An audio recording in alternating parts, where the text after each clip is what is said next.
Swinging a drive, right field and deep. Back goes Aquino. It's got a chance. Gone.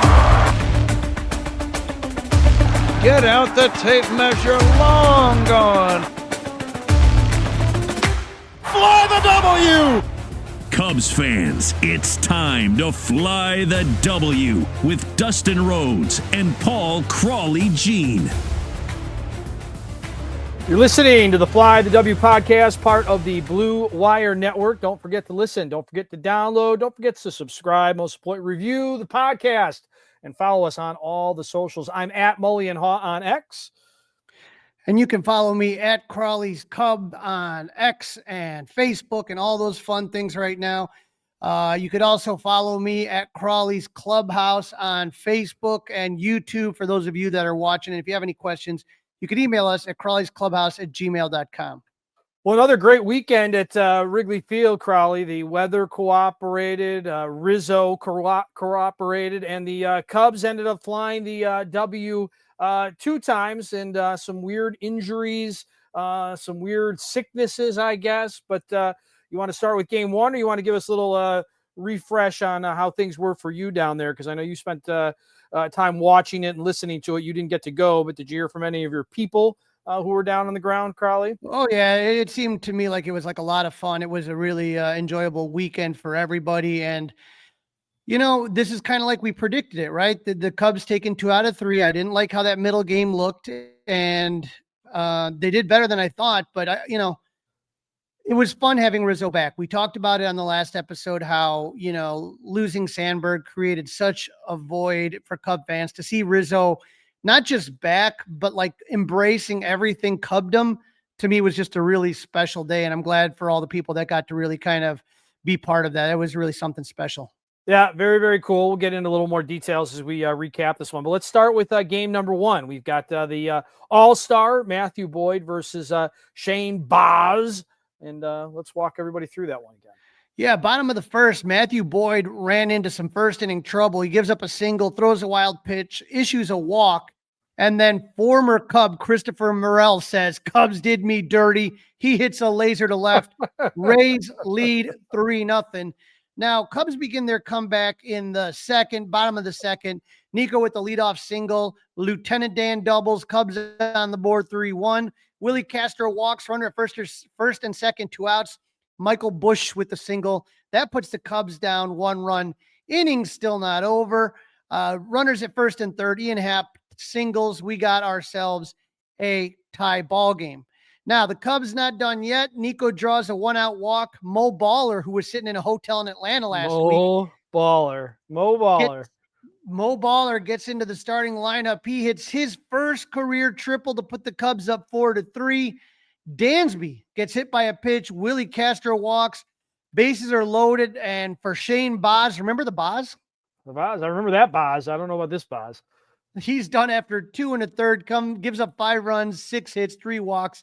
5 Ks and hits a batter. Edwin Uceda comes into the game. Matt Shaw grounds into a force out and another run scores. Cubs are up 5-3. Rays answer back in the 4th. Jake Mangum, who had a really nice weekend, led off with a single, and Boyd walked Everson Pereira. He got Richie Palacios to fly out for the first out. Runners at first and second. Boyd picks off Pereira with Busch sneaking in behind him.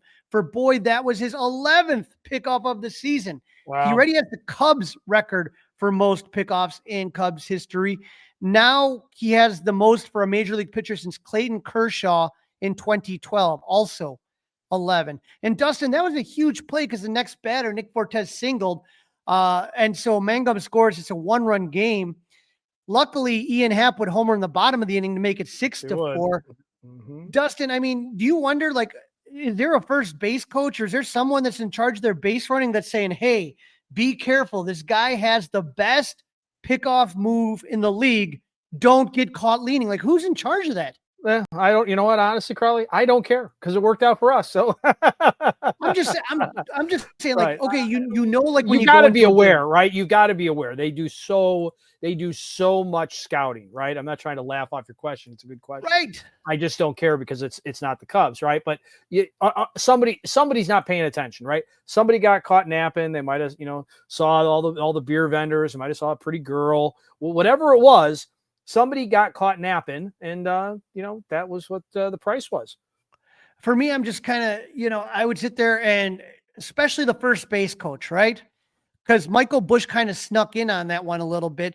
But is somebody yelling back, back, back, back? Like kind of like Jim DeShays does it a lot. Sometimes he'll scream something that just naturally he would have screamed in the dugout if he was in the dugout. Like nobody's job is to kind of watch what's happening in front. It just baffles my mind. Boyd finished the game giving up 4 runs on 5 hits in 5 innings. Not the greatest start again for Boyd. Dustin, how concerned are you that he just might be running out of gas? Yeah, I would really consider skipping his next start, or maybe you're doing it as kind of like a bullpen type thing where, he just does like 2 or 3 innings just to keep the arm loose. Because again, he's way past what he's ever done ever, right? By a pretty large number, I believe too. Well, I don't know about he's getting I'm worried about guys tuckering out.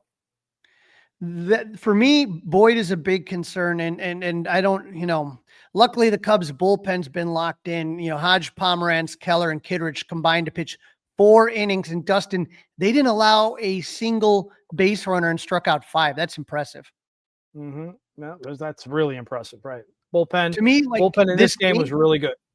Yeah, it reminded me a lot of the 2 wins in Atlanta. It was like a team win, right? They scored 6 runs on 12 hits, only 1 home run. Cubs got contributions up and down the lineup. Bush, Happ, Ballesteros, Dansby, and Shaw. They all drove in runs.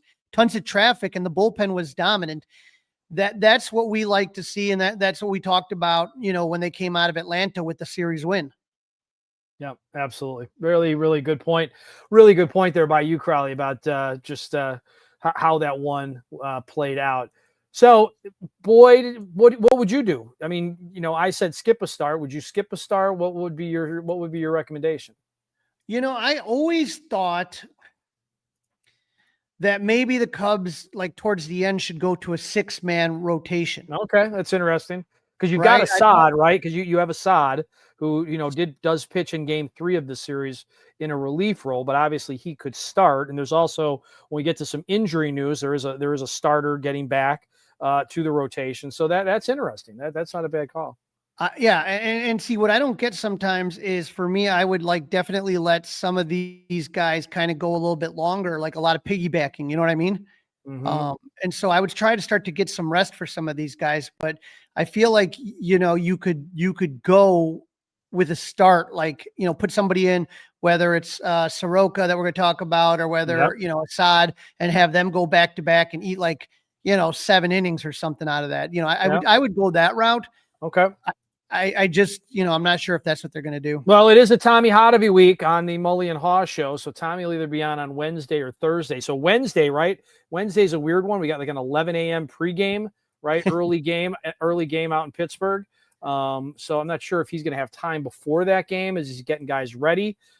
So I don't have that confirmed exactly what time or what day rather he is going to join us, but that's definitely something that we will have to ask him. All right, let's move into game number 2, Crawly. That was the Anthony Rizzo celebration game. Really nice montage to start things off. You might have saw that floating around on social media if you weren't able to get out to the game or catch it on marquee. Wife and son and him out on the mound. Kind of a really crappy first pitch though, right? I mean, I was surprised that Rizzo's pitch was not that great. But anyway, it was a Colin Ray start, right? And the Rays countered with their all-star, correct?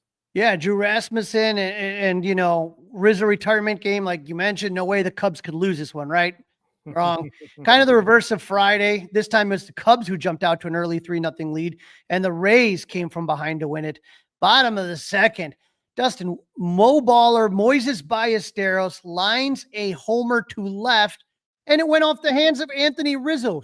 Think about that. What are the odds on the one day that Rizzo comes back after all these years and he's sitting in the bleachers for the first time ever, that a home run literally goes off his hand? I mean, almost like a movie, right? Like almost like if you could fix it, like pro wrestling or something. I mean, it's absolutely amazing that happened. I mean, you couldn't have written a script. No, and it's just that magic of Wrigley Field. It is what it is. Now, even though Rizzo, it went off his hands, he was able to get the ball and make sure that it got into the dugout because that was Ballesteros' first major league career home run, right? But then he says, you could read his lips. Later, he said it in the broadcast. That's why I retired. Yeah, and the cool thing too is Classic. Moises gave him the bat. Yeah. So Very cool. I think very cool moment. Yeah.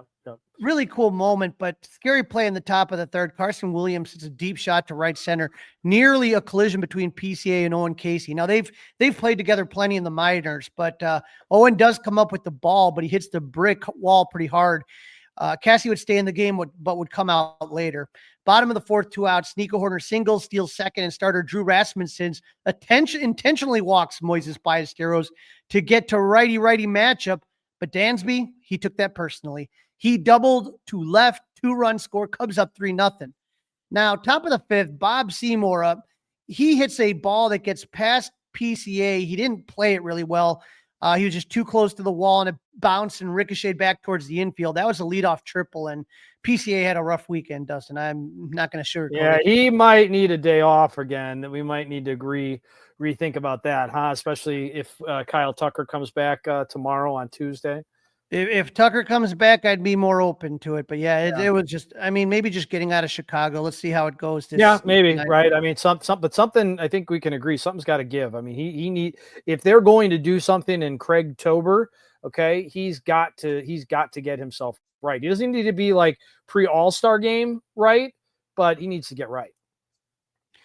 I think as long as it doesn't affect him in the field, which has always been the case, Craig Counsell told him that as long as you don't carry your at-bats out to the field, you'll be fine. I'm more worried about what kind of offense gets produced by Kyle Tucker and Seiya Suzuki. Those guys that's who your big boppers are, right? Those are your guys that are paid. Well, right. We have to hope that this, is it a break? Is it an illness? Is it the flu? Whatever's going on with Seiya Suzuki as we're talking through this series, Crawly, and just jump to it. I mean, he doesn't play, or he does not play in this series at all. Doesn't take an at bat. He is not scheduled to play tonight in Pittsburgh, but he is with the team. So something's up. Yeah. So, I mean, to me, that more than PCAs, if the Cubs are going to go somewhere, it's going to be on the back end, Tucker and Seiya Suzuki. If not, then it's going to be pretty quick, I'm thinking. But as far as this game goes, once he had that triple, he scored on a Richie Palacios ground out. The Rays would add on in the 6th. Yandy Diaz singled, followed by a Brandon low. I'm not going in between. I don't know what.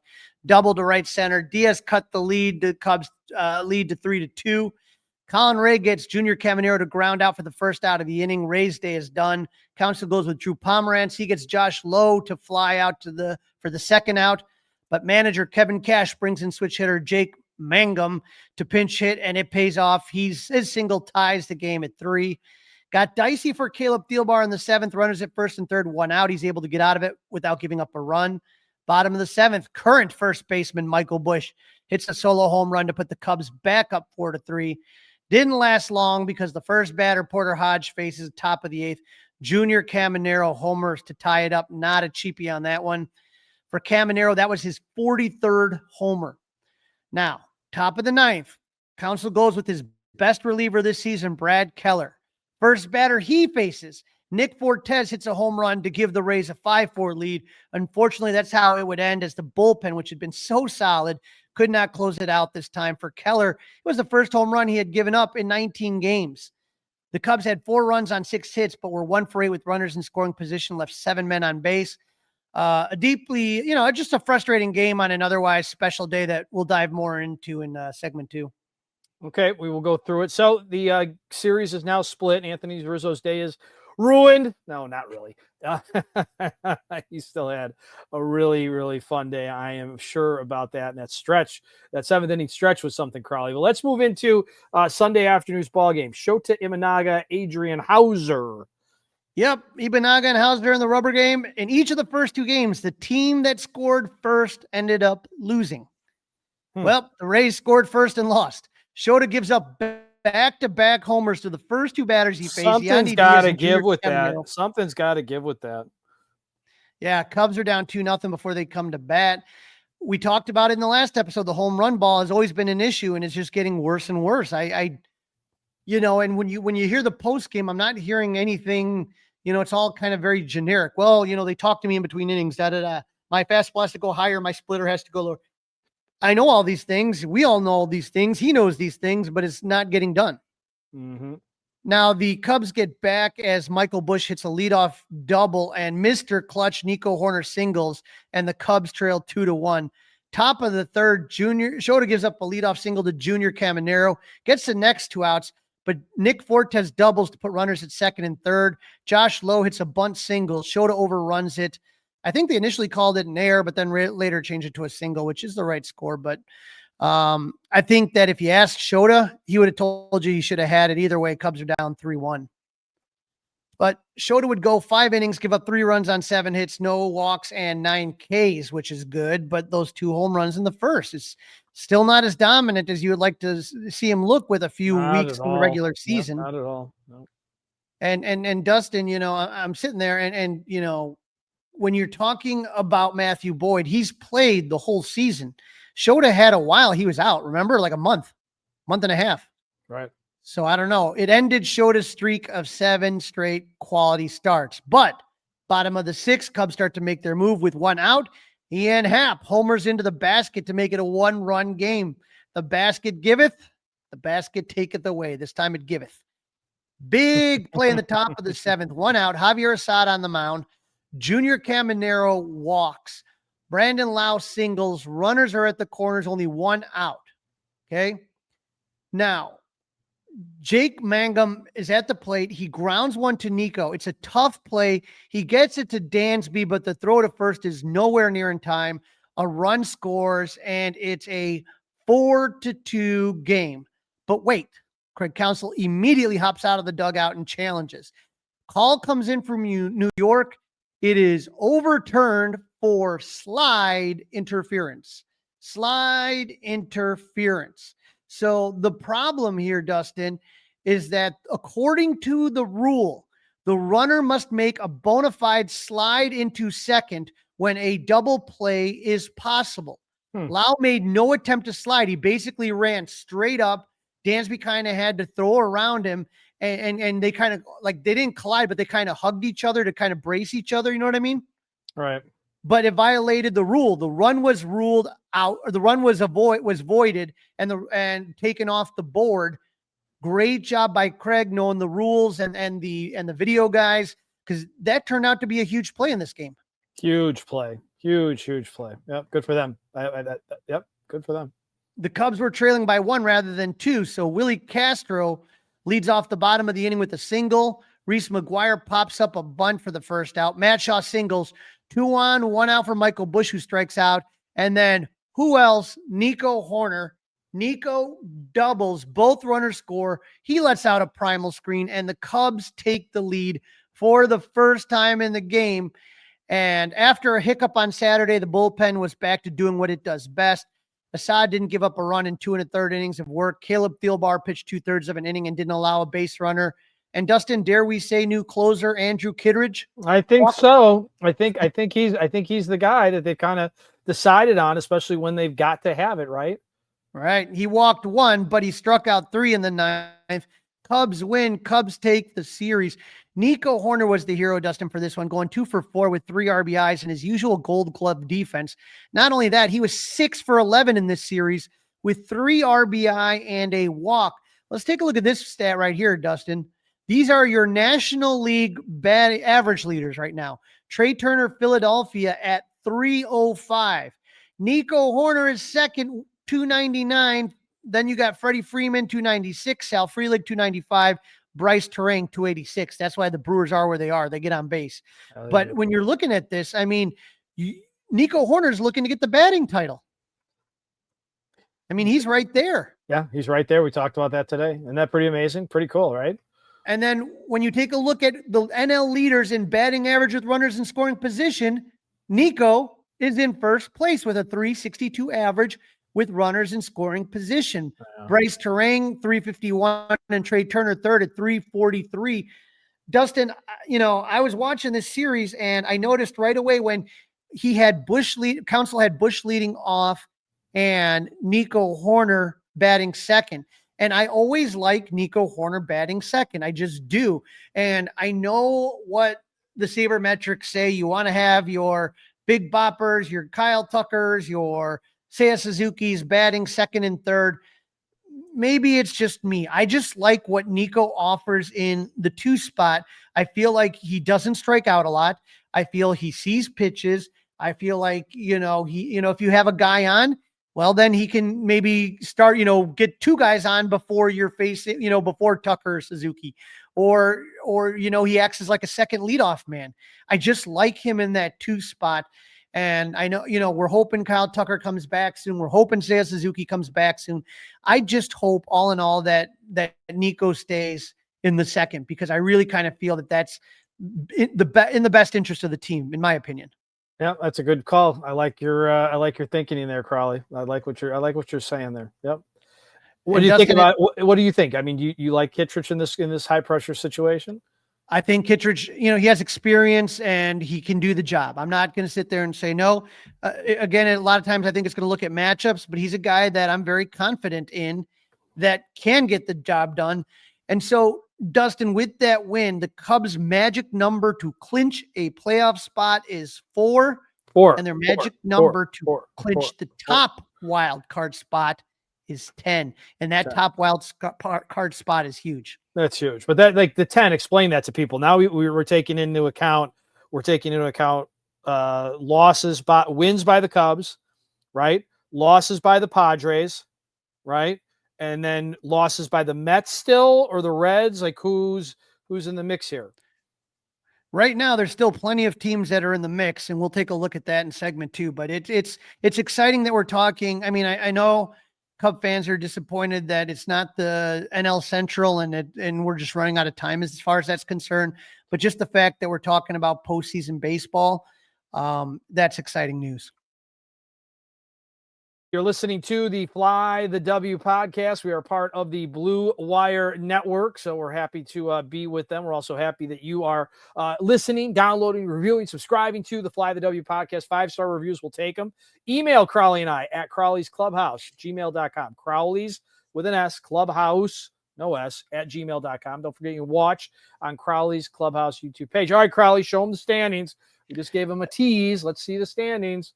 Yep, the Cubs and the Brewers are just neutral. They're 5-5 right there, and the Cubs are 5.5 back. They have 85 wins. Like we're talking about 21 games over 500. And it still kind of feels like, it's just one of those years that the Brewers have had. The Reds are finding a bad time to go cold. They're 4-6 in their last 10, lost 3 in a row. The Cardinals are still around at 73-77, 4 games out of that final wild card spot, and then the Cubs' next opponent tonight, Pittsburgh Pirates, are bringing up the rear, 2-8 in their last 10. But this is what you were asking about earlier, and that is the wild card right there. And so if you're looking at it right now, the Cubs are 85-64. The Padres are starting to right the ship a little bit. They won 2 in a row, 6 of their last 10. And so they're 3 games behind the Cubs. So if the season ended today, it would be the Cubs, Padres, and Mets all in the playoffs. Now, the Cubs, if it ended today, would have home field for the wild card series. So it's a 3-game series, and so you would have to go nowhere. You would be nice and home. And so that has to be the ultimate goal for the Cubs here, right? There's no other way around it. Now, the Giants are 5-5, 2-game losing streak.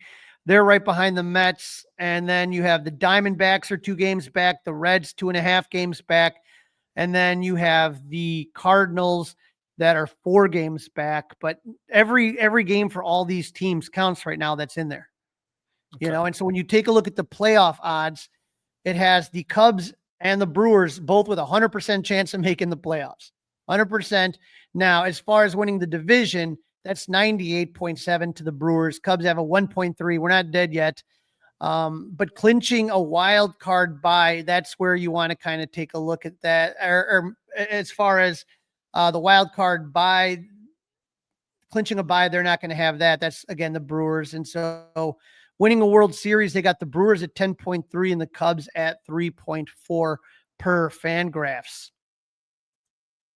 All right, so there we go with that. And now we've got to talk about the roster moves. Kind of a scary situation on Saturday between Owen Casey and PCA.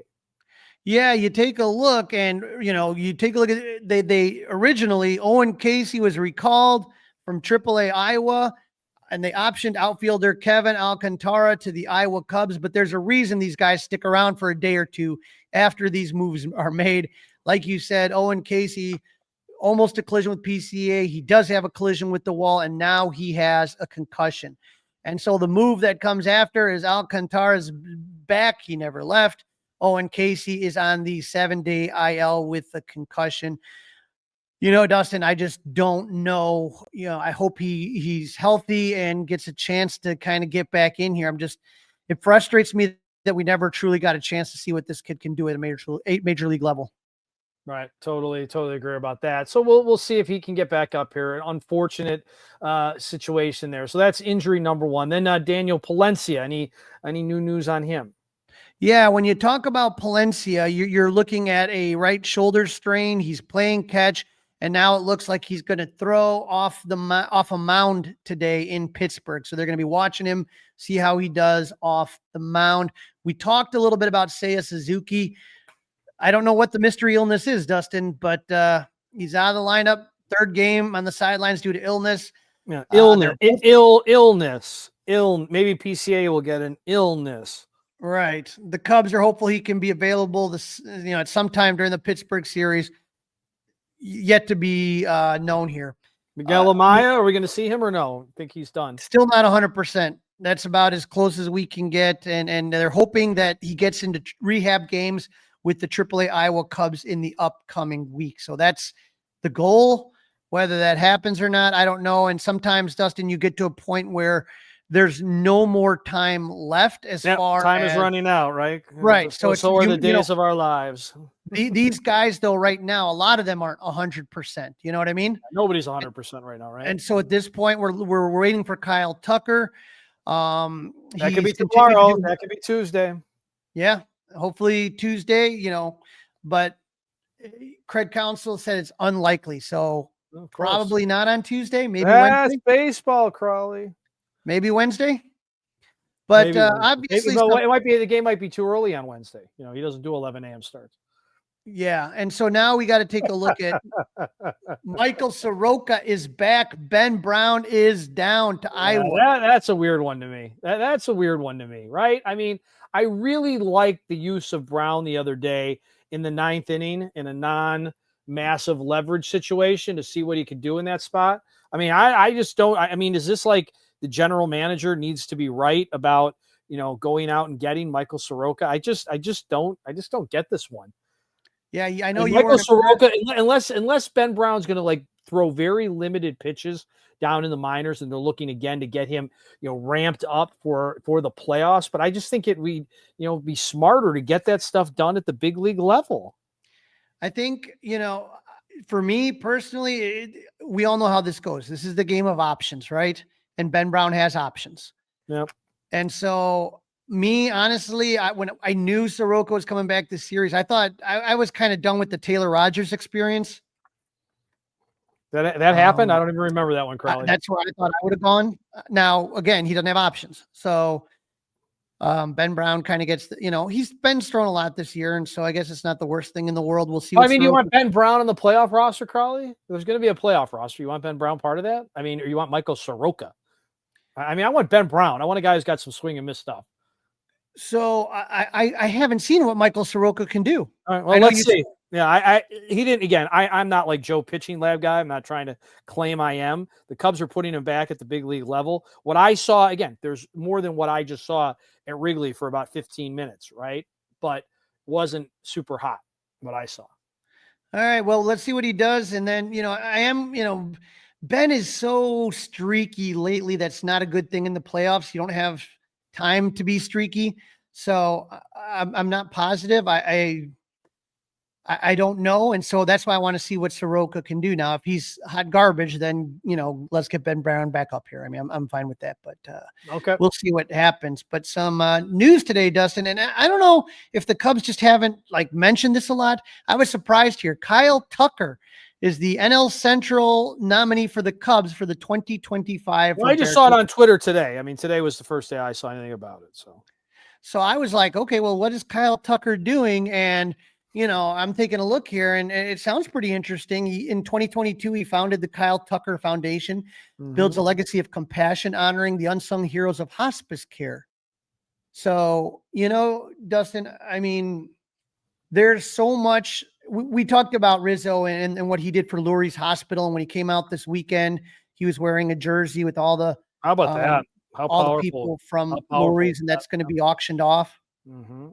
But I mean, I think the Cubs could do a better job of letting people know what these guys are doing and getting to know these players a little bit more. You know what I mean? Yeah, sometimes I don't disagree with you. The only pushback I give is sometimes these guys don't want it out there so that it doesn't look like that they're doing it for all the wrong reasons. Right. Right. But if you've started a foundation, right. And well, honestly, you're looking to get contributions, right? You get contributions and stuff like that. Yeah. And make people aware. I mean, there's a cause. Yeah, I think it's a slippery slope. I just think it's, I'm not Joe PR. I don't know what the right or the wrong is. That's just what I'm trying to assume. The people that look into it, find it, know, and okay, I'll get involved. I think it's just a little bit tricky. That's all. For anybody that's ever had anybody in hospice, that has to do with end of life care, those people do amazing things. And I have a friend of mine who's a hospice care worker, and I'm Crawly Cub fan, and I had no clue Kyle Tucker had anything to do with hospice workers. Nothing. No. So I guess if you're trying to raise money and if you're trying to raise awareness for the great things that these hospice care workers do, I'm not saying you got to do it every day, but every now and then it'd be nice to know that these guys are doing something outside of baseball and getting to know who these players are a little bit more. There's some interesting players, and I would love to know from Kyle Tucker, what got you into that? Why did you decide to base your foundation on that? Is there some story behind it? I find it interesting personally. Yep. Good point. Odd transition, but Dan Kantrovitz getting interest from the Orioles, but he'd rather stick around here, likes where he's at as far as his position with the Cubs, correct? That's what I saw? Correct. And that's Bruce Levine was the one that broke that, Bruce. And, Dan is the guy that really is in charge of the draft for the Cubs. And every year his name comes up for a position, every year. And he's been on our podcast numerous times, Dan Kantrovitz. I love him. He's a great guy. And so hopefully, as long as he's happy, I'm happy that he's here. Yeah. Absolutely. Anthony Rizzo, retirement game. Any more nuggets you want to add from that one, or we kind of covered it? So, I mean, I'm just really excited that, Rizzo got to come back and it looked amazing. My friend Sam Bernero was out there and captured tons of pictures of Rizzo coming in. And they have this room. It's for season ticket holders, kind of go into different events and stuff like that there. But they had the trophy out there with this backdrop for Rizzo. And I don't know if you saw that Rizzo put his son in the middle of the World Series trophy. I did not see that. That was an awesome picture. He did his press conference, his retirement. And like I said, just seeing that smile, I think lit up Cubs fans. If you're watching on Crawly's Clubhouse on the YouTube page. Yeah, he handled it well. I mean, he's smooth, handled it like a pro, did a really nice job. Another thing, Dustin, that sticks in my head is I was at his last game in 2021. It was that day before the trade deadline, and Bryant and Rizzo, neither were. Pavi was, and we know what everyone was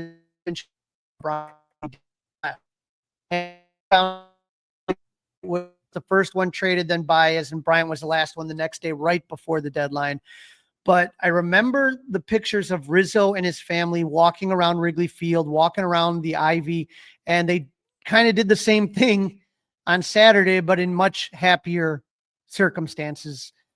Great to see the family out there. You mentioned the first pitch, and it wasn't the greatest. He threw it to Ian Happ, his good friend and former. Right, that's cool. They were locker mates, right, side by side, right? Side by side, and not only that, Ian Happ played Rizzo's walk-up song, Intoxicated, when he came up to bat, which was a really cool moment. And then he's out in the bleachers, right? And he saved about 100 seats for him and his crew. Take a look at this that my friend sent me. This round's a Rizzo's special. Thanks for all your support over the years. Enjoy a cold beer on me, Anthony Rizzo. Very cool. Yep. So very cool for a lot of the bleacher. They were going to let the beer snake happen again, right? They were allowing that because he wanted to do that. Here's the home run. It bounced off Rizzo. This guy catches it right over here. These are my buddies right over here watching. It was unbelievable.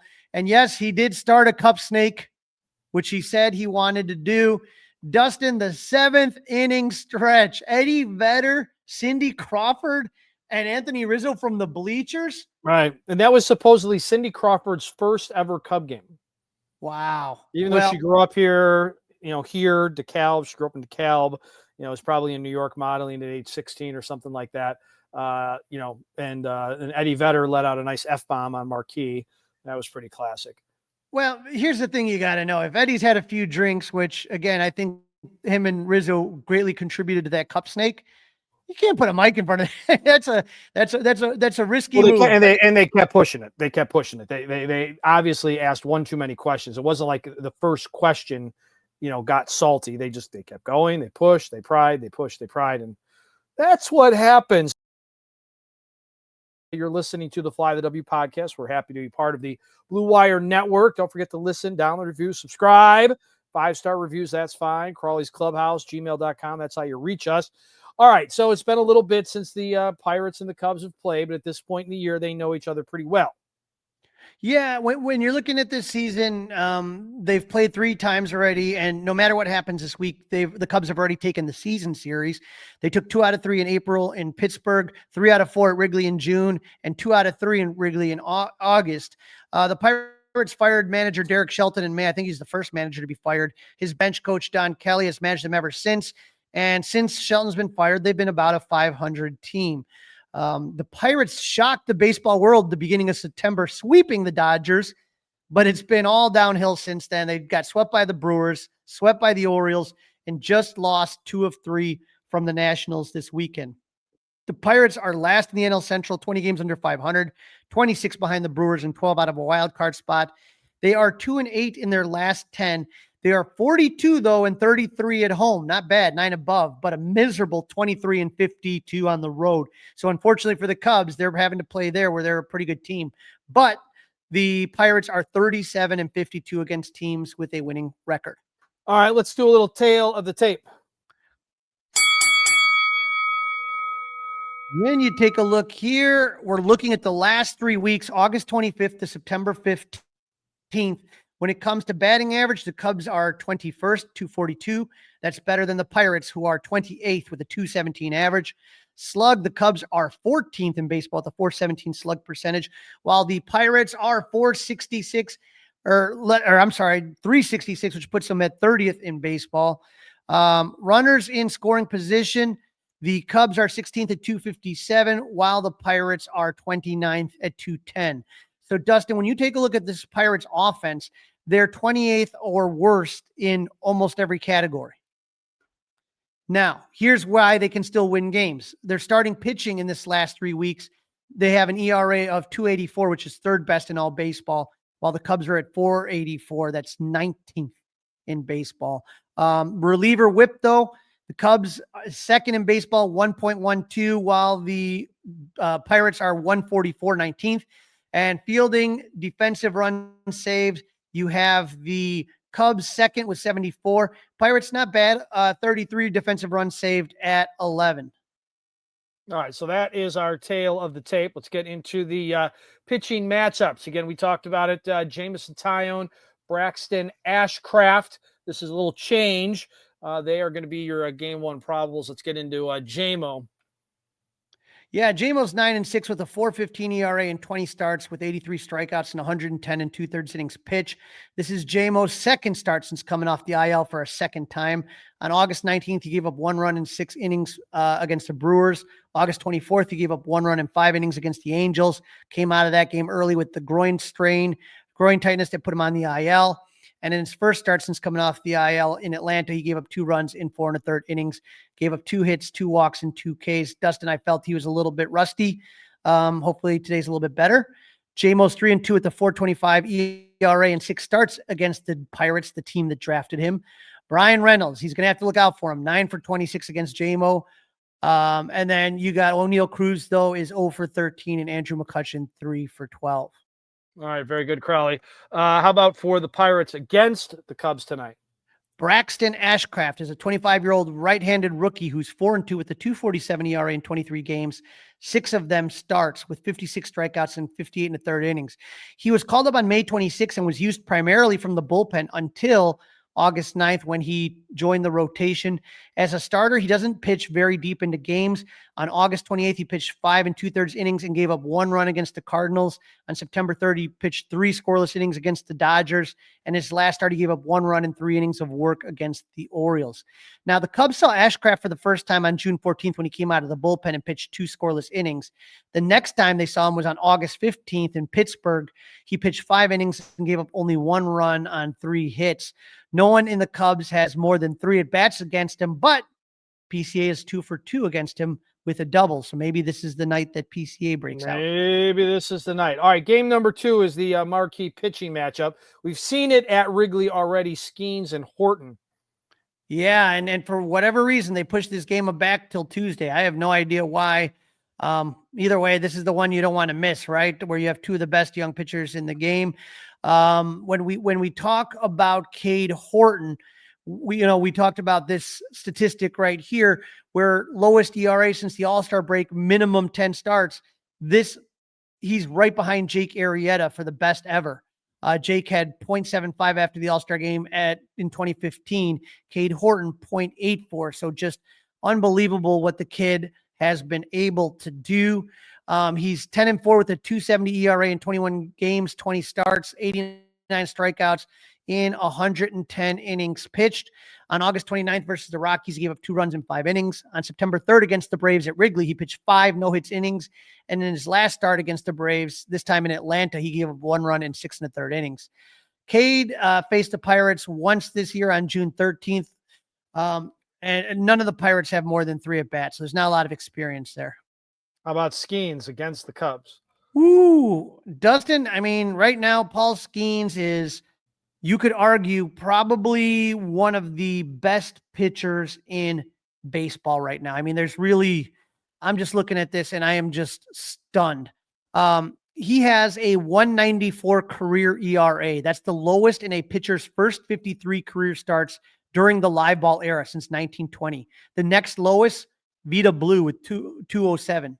So, I mean, that just kind of shows you this is history stuff that we see going out here, right? Right now he's got an ERA of 1.92, but his record is only 10-9. The Pirates give him very little run support. Here's another one for you from Ryan Spada right here.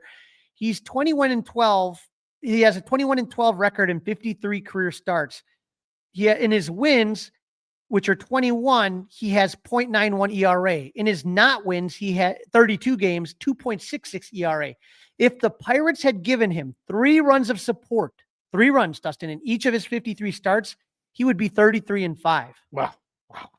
If he had 4 runs of run support every game, he'd be 36-1. No, that's pretty scary. That's pretty scary stuff, Crawly. How about the Cubs, like Michael Busch, PCA? What have they done against him?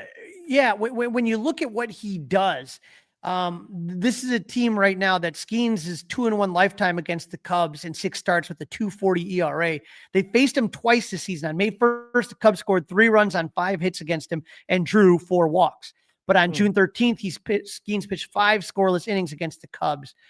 They aren't great, obviously. Michael Busch, 2 for 12, PCA 2 for 10, Ian Happ is 3 for 12, Seiya 3 for 13, Nico 2 for 9. The trouble is that Skenes stuff is filthy. If you go to Baseball Savant, it'll show you right here. The red is good, Dustin. Red indicates good. This is the red on Paul Skenes. Every single statistical factor about what Paul Skenes has. He throws a 4-seamer, a sinker, a split finger, a changeup, a sinker, a slider, a curveball. They're all plus pitches. He doesn't have a bad pitch. And so he can get you out. He doesn't walk anybody. He strikes a lot of people. He gets a lot of chase. His fastball velo is phenomenal. His run value on everything is great. It's going to be a tough task. Now, if there's anyone I would want, I think for me to have this Cade Horton versus Paul Skenes start right before the postseason, it's a good test for Cade Horton, and I want to see what he does. It's a great test, no doubt about that. All right, so the third game, this is going to be one of the guys we talked about in the first series. We got the All-Star Matthew Boyd. Yeah, Matthew Boyd versus Johan Oviedo. Boyd is 13-8 with a 3.05 ERA and 29 starts with 146 strikeouts in 173rd innings. We talked about if Boyd's running out of gas, he's pitched many more innings than he has since 2019, talking about 6 years ago. The last time Boyd did not give up a run in a start, Dustin, August 2nd against Baltimore. Since then, he's given up 3 runs, 2 runs, 4 runs, 5 runs, 4 runs, 2 runs, and 4 runs in 7 starts. August 34th, first in Colorado, he gave up 4 runs in 6 innings. On September 6th against the Nationals, he gave up 2 runs in 7 innings. And in his last start against the Rays, he gave up 4 runs in 5 innings. Boyd is 1-3 with a 5.70 ERA and 7 starts against the Pirates in his career. Even worse, Dustin, I dug a little deeper. He's 0-2 with a 9.35 ERA at PNC Park in 4 starts. Andrew McCutchen, who always hits the Cubs well, hits Boyd well. He's 4 for 12 against him with 2 home runs. Brian Reynolds 2 for 10, and O'Neill Cruz, though, is 1 for 7. All right, very good. And for the Pirates against the Cubs, any You familiarity? got Johan Oviedo. He went on the 60-day IL with a right elbow right before spring training started. He made his season debut on August 4th. He made 1 start and was optioned to the minors the next day. Pirates called him back on August 20. He's been the rotation ever since. He's looked good since being called back up. He just doesn't work very deep in games. On August 30, he gave up 2 runs in 5 innings of work. And then when you take a look there, that was against the Red Sox. On September 5th, he pitched 5 scoreless innings against the Brewers. And in his last start on Thursday, he gave up 2 runs in 5 2/3 innings against the Orioles. That was his longest outing of the season. Oviedo's 2 for 4 with a 3.67 ERA in 10 games. 9 of those starts against the Cubs in his career. Ian Happ and Nico hit Oviedo well. Ian's 8 for 18 with 2 doubles and 2 triples against him. Plus, very much like Andrew McCutchen hits well at Wrigley. For whatever reason, Ian always hits well against the Pirates, whether it's at Wrigley or PNC. Nico is 7 for 12 against Oviedo. Dansby and Seiya do not hit him well. Dansby's 1 for 8. Nico's 1 for 9 against Oviedo. Oviedo features a 4-seamer, a slider, a curveball, and a sinker. All right, very good, Crawly. Hot and not time. We know that Nico Hoerner has got to be on that hot list. He is really heating up. If we take a look, Nico is heating up, and so is Mo Baller, Moises. Oh, baller. Moises Ballesteros, 5 for his last 10 with a triple, a home run, and 2 RBIs, slashing 500, 583, 100, 1,000, slugging 1,000. But Dustin, Cubs aren't facing any lefties, so we might see a lot of Mo Baller. Yeah, I'd love that to be the case. Nico Hoerner, 11 for 23 with 3 doubles, a triple, and 3 RBIs, slashing 478, 526, 96. And how about Ian Happ? 8 for his last 24 with 2 doubles, 2 home runs, 3 RBIs, slashing 333, 429, 667. And with a knot, we know PCA's on that. Yeah, Matt Shaw is 2 for his last 17, slashing 118, 158, 118. PCA is even worse than that. 1 for his last 21, slashing .048, .192, .048. All right, what do we got to worry about with the Pirates? Who's hot, who's not for the Buccos? When you're taking a look at the Buccos, look out for Spencer Horowitz. He's the hottest, and it's not very hot. 5 for his last 17, does have 2 home runs and 3 RBIs. So 294, 400, 706. So you get a lot of power from Spencer Horowitz. You don't get a lot of power from pretty much anybody else on this team, and nobody else is really kind of, as far as hitting for average, there's nobody that's hitting for average. There's a lot of cold guys in there. Andrew McCutchen's 3 for his last 17. You're taking a look at Brian Reynolds. How about this? 3 for his last 25, slashing 120, 185, 120. Tommy Pham, 1 for his last 16. Their catcher, Henry Davis, is 0 for his last 13, and their shortstop, Cam Devaney's 0 for his last 14. So this is a team, Dustin, that is struggling to hit the ball. They're starting pitching as well, but when you talk about bullpen, I mean, if you can get into their bullpen, which, seems like it's going to be an easy task with 2 of the 3 starters you're going to face, I think you can get to them. Beautiful. All right, prediction time, buddy. I'm going to go with the Cubs taking 2 of 3, game 1 and game 3. I don't know if they can take down Paul Skenes, but what I just want to see in that one is I want to see Cade Horton go toe for toe. I want to see if the Cubs do lose, which I don't want them to lose. I want it to be like a 2-1 games where Horton is going toe to toe with Skenes. Very good. I'm also going 2 out of 3. I think they're just kind of in that mode at the moment where they're just looking to take series. Hopefully we'll get a couple of guys back healthy. Hopefully PCA can get back on a roll. Maybe we see Seiya Suzuki. So great job, Crawly. Don't forget, everybody, to download, review, subscribe to the podcast, and we'll get back to you ahead of a big series, right? The Cubs stay on the road. They're going to take on Cincinnati, kind of try to end their playoff hopes. Absolutely. And thanks for everybody that joined us. Karina said she's not embellishing. She called the Anthony Rizzo home run on Saturday. Steve Schur from Arizona asks how we're doing. And we're excited because Steve got his plane tickets for the wild card series. Let's pray to God that the Cubs end up with that wild card. Either way, it starts in Pittsburgh. Dustin, we are no longer in a marathon. We are in a sprint for the last 2 weeks of the season. All we can say is, go Cubs! It's all over.